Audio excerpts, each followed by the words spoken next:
Few filmmakers can tackle a socially and culturally relevant topic like the great Spike Lee. His newest film, Chi-Raq, is a perfect example where he shines a light, an important light, on gun violence. We're here at the New York premiere to talk with Spike Lee and the incredible cast, so get ready for a great night behind the velvet rope.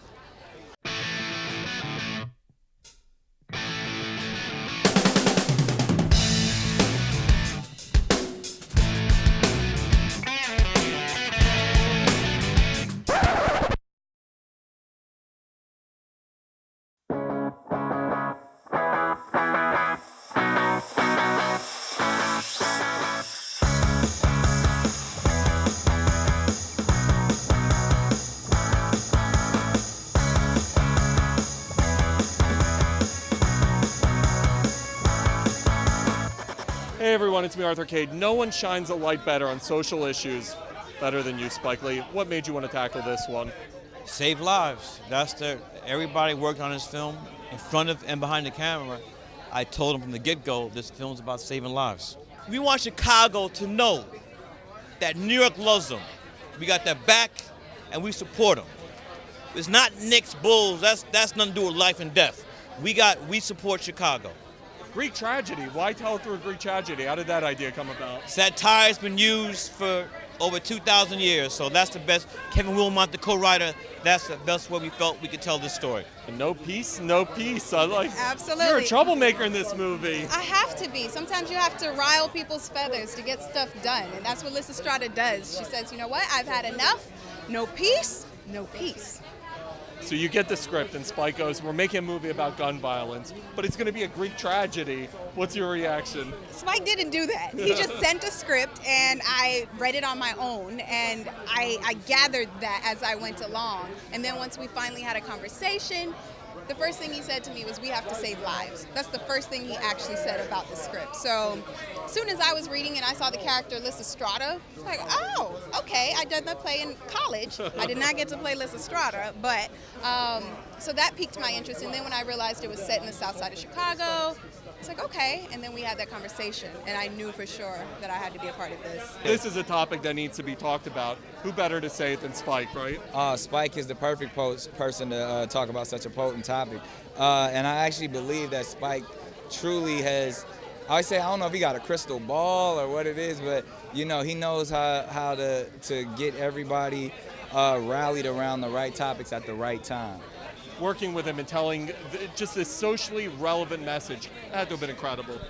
Yeah, and it was my hometown too, so, and I knew that based on his body of work and his commitment, that I knew the reason he wanted to do all this and get all these cameras here is to help people save lives, not to, you know, get anybody rich or to make another film where people are reveling in their celebrity. None of that stuff that they accused the film of being, none of that was at its heart and core.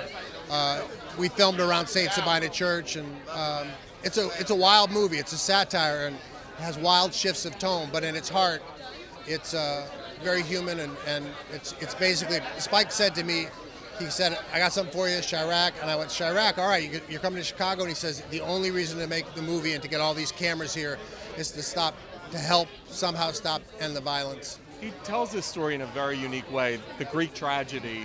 Talk to me about the storytelling, because no one doesn't like Spike, hence why he just got the honorary Oscar at the Governor's Ball. The collective body of his work. I think it's a brilliant idea. It's a very artistic, intellectual, and also timely idea, and a visionary idea to be able to take something that's thousands of years old and see its relevance today. Unfortunately, that there is some relevance. Yes. That's the unfortunate side of it, but from the creative perspective, it's an awesome ability. I look forward to getting some of that one of these days. Lala, you get to work with the best in the business. Spike, no one tells a story better than him. No one. What's it like working with him? I just even feel like this is a dream. I'm like, wait a minute, I'm actually in this movie. I'm not just walking the red carpet, I'm in this movie. It was an amazing experience, and Spike was just such an incredible director. I learned so much, so I'm really excited to see it all come together tonight. Gun violence, such a relevant topic in America. when you get to tell a story that is relevant like this and shines a light on it, it's got to be so powerful for you as an actress. It is powerful. You know, you want to do work that means something. You know, you want to be a part of something that means something, and this movie means something, and it's shining light on what's happening in Chicago, what's happening in the U.S., and across the globe. So I'm just excited for people to see it and get the conversation started. How proud are you of this woman? I'm proud, man, because I know what she go through. I know the hard work that she puts in, the grind that she goes through. So I'm just proud that, actually she could be in a Spike Lee film. I know how much she talked about being in a Spike Lee film, and it finally came to fruition. So. Gun violence, huge problem, and obviously he shines a very important light on this with Chi-Raq. Talk to me about what more can be done right now.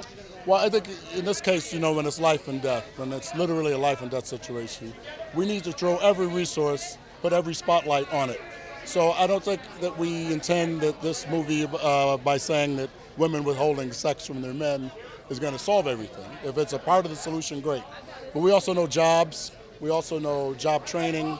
We know that proper nutrition, proper education, relationships with the church, relationships with law enforcement, all of these things are a part of the solution. So this is one segment of it, but we know that it's a complicated problem. It's going to require everybody really putting their attention and their hearts and minds onto solving this issue. He has such a unique way of telling stories, and obviously this movie is no exception. When you see the script and then you see the final product and see the way he was able to tell it through Greek tragedy, it's got to be kind of cool to see it that way, right? Oh, yeah. First of all, he's a genius, and I know that he wanted to do the story of Liz Estrada for basically decades at this point. So to bring Chicago into this is something that no one has ever done it before, and it's also one of the things that he has a style for every one of his films, and they are all marqueed in this film. And so it's sort of homage to every single film he's ever made, which is a wonderful thing to be a part of.